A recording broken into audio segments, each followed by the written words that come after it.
সকালে আজ নাস্তা বানাতে এসে দেখি গ্যাস নেই। এত সকালে গ্যাস নেই, কী করব? দোকানও তো এত সকালে খোলা পাবো না, কিন্তু নাস্তা তো করতে হবে। সব কিছুর মালিক আল্লাহ। আল্লাহ পাক সময় মতো সব কিছুই করে দেন, আলহামদুলিল্লাহ। আসসালামু আলাইকুম, কেমন আছেন সবাই? আশা করছি যে যেখানে আছেন ভালো আছেন। দোয়া করি ভালো থাকেন। ছোট্ট একটি ভিডিও নিয়ে আপনাদের সামনে হাজির হয়েছি। প্রথমেই দেখতে পেয়েছেন এটা হচ্ছে মটরের ডালের পাকোড়া, তারপর এটা হচ্ছে আলুর দম, এটা কলমি শাক ভাজি। এগুলো গত দিনের রান্না ছিল, আমার ভিডিও করে রেখেছিলাম।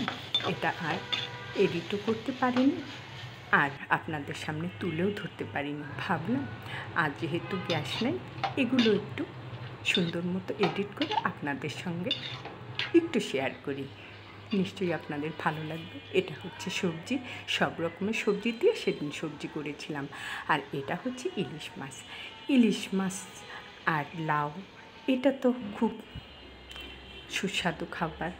এই ইলিশ মাছটা কিন্তু লাউ দিয়ে আমি, দেখতেই পাচ্ছেন, রাইস কুকারে রান্না করেছি। বেশ মজা হয়েছিল। লাউ দিয়ে ইলিশ মাছের একদম ঝোল তরকারি করেছিলাম। আর এটা একটা ভাজি করেছি, লাউয়ের ছিলকা ভাজি করেছি।